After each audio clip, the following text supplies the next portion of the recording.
Hey, welcome back to Chris Introvert Meditation Videos. Thank you so much for coming back to my channel. I really do appreciate you. And if you have subscribed to the channel, thank you so much. And if you have not, what are you waiting for? Just go in the corner and just hit the thing, please. That would be totally awesome. In today's video, we are going to be discussing sabotaging behaviors. And I know it's a hot topic because it's a thing that we all do and we kind of just want to be in denial about it, because why would we want to impact our lives in a negative way? We do, unfortunately. And it's not our fault. It's not our fault. It just kind of just happens, and that's okay. That's totally okay. So we're going to go over 7 different things, and we're going to figure out why you're sabotaging yourself and how you're sabotaging yourself. So the first one, doing things that are uncomfortable but unhealthy. Let me read that again. Doing things that are comfortable but unhealthy. Being nice to quote-unquote toxic people. You may just be used to doing those sorts of behaviors, or just being a people pleaser and complying to people's wishes because it makes you feel comfortable. Like, if I don't give this person what they want, they may not like me, they may not accept me for who I am. And that can definitely make you uncomfortable, and it's for sure not healthy. We should be able to express ourselves without worrying, will this person take this out on me in a negative way? So when you're having these tough conversations with people, or you're having some sort of disagreement with someone, check in with yourself first. And I know this is not going to be your initial go-to thing. You may shut down a little bit or just do your usual coping mechanisms when engaging with people in an uncomfortable situation. But just try to check in with yourself and just think, no, I don't think that's going to work for me. Or come up with a phrasing that is a lot less direct than mine. You could just say, let me think about that, or I'll get back to you. Just postpone giving the answer.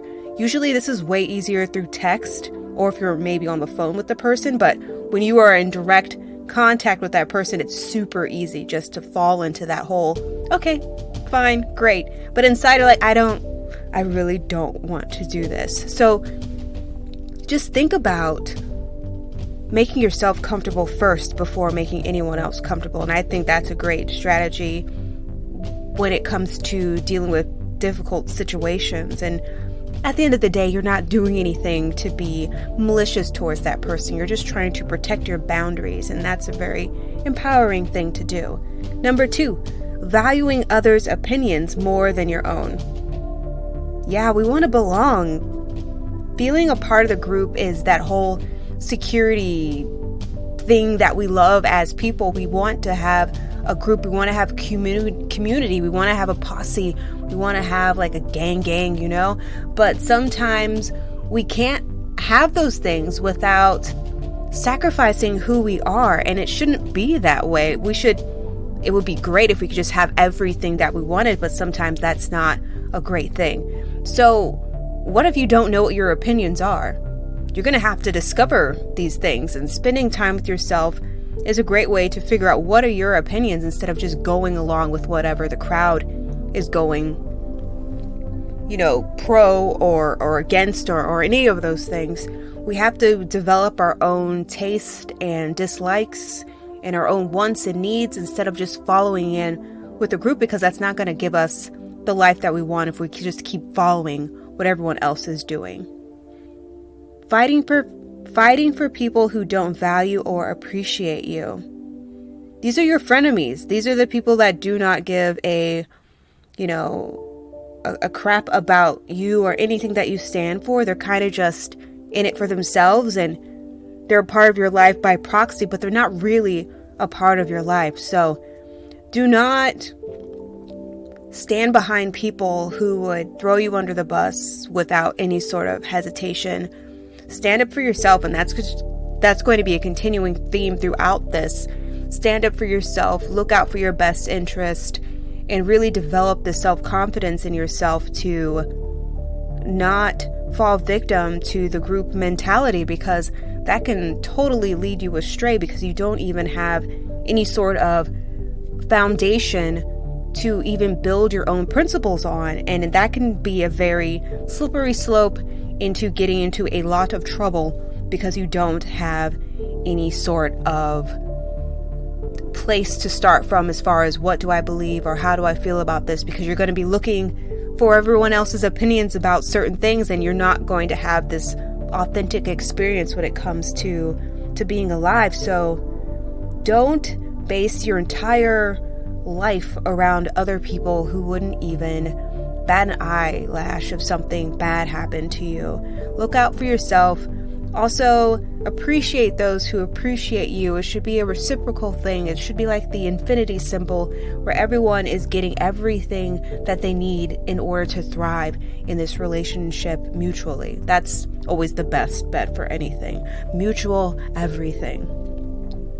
Number 4, waiting for people to guess what you need or feel.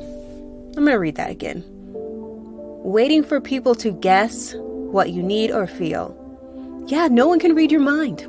That's right. No one is a psychic for the most part.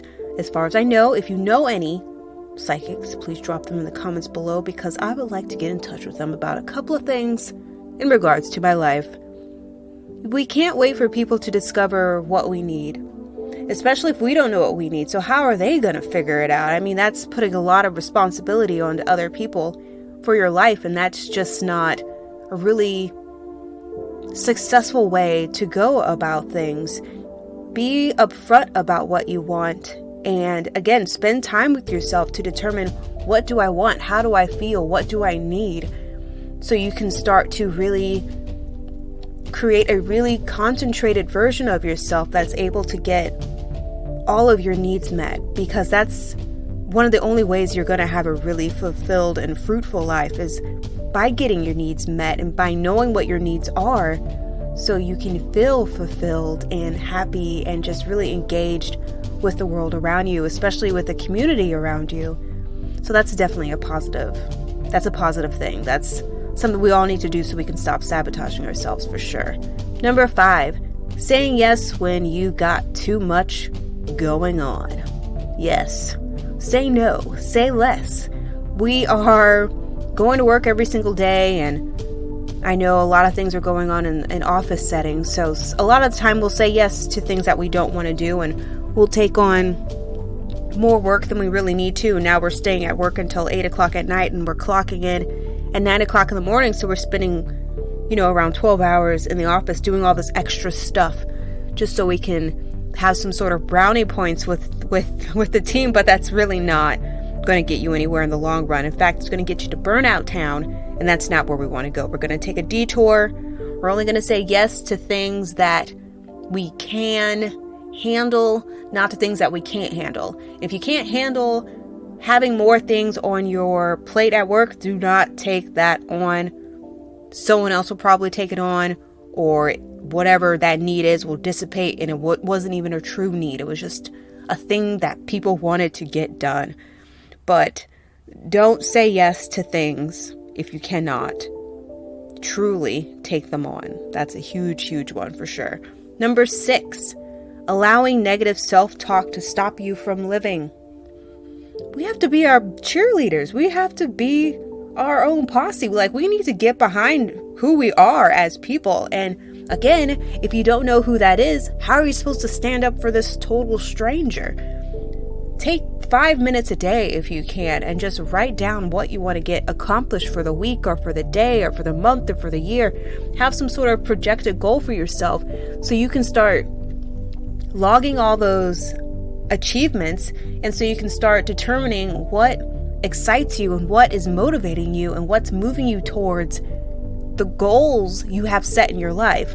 We have to start creating benchmarks for those sorts of things so we can start measuring, am I going to where I need to go in order to get me the things that I need, so I can learn more about myself, so I can appreciate myself, so I can value who I am as a person. I need to figure out what I need, and I need to discover how I feel. So us introducing self-talk to our life every single day really starts to erode our self-esteem, and it allows us to not really have any desires or anything as far as goals are concerned, because we're just too busy just sort of like wallowing around in that self-deprecation. That can be funny, but a lot of the times it can be extremely detrimental. I think having a good balance of playful, negative self-talk is a lot more beneficial than having a self-talk and we're not really accomplishing anything. Like if we say, oh wow, I really didn't eat all of that sandwich, such a failure. Like something like that versus, oh my gosh, I didn't get, 5 A+ in a row in school. Now my whole life's going to crap. Like, no, like keep it playful so you're not feeling so beat up upon by yourself, because a lot of the times the worst critic you can have is yourself, because you live with yourself, you can't escape yourself. So being very kind and generous with yourself is actually the best thing that we can do for ourselves to keep ourselves rocking and rolling in this 2022 season of life. Number 7, relying on external validation to feel good and worthy. Social media is a beast, and we get likes, we get hearts, we get retweets, we get all this stuff, and it makes us feel good. It makes us feel valuable. It makes us feel that people see us as an amazing commodity, but a lot of those, likes and all those other things are not going to make you feel good about who you are as a person. The first like you should care about achieving and getting is yourself. You should be worrying about double tapping yourself. Yes. Well, those are the 7 sabotaging behaviors. I'm going to read them over again. Number 1, doing things that are comfortable but unhealthy. Number 2, valuing others' opinions more than your own. Number 3, fighting for people who don't value and appreciate you. Number 4, waiting for people to guess what you need or feel. Number 5, saying yes when you've got too much going on. Number 6, allowing negative self-talk to stop you from living. And number 7, relying on external validation to feel good and worthy. Are there other things that are going on that are sabotaging our behaviors or your behavior? Like, drop it in the comments. Let's get a discussion going so we can discover how to stop all these things and maybe some tips and tricks on how you've stopped sabotaging yourself. I really want to hear about it. Thank you so much for watching this Chris Introvert meditation video. We have videos Monday, Wednesday, and Friday. We have meditation videos. We have cognitive videos. We have videos about introverts. We're going to have a whole bunch of different things going on this channel, but it mostly is about introversion. So thank you so much for being a part of the squad, and I will see you soon. Namaste.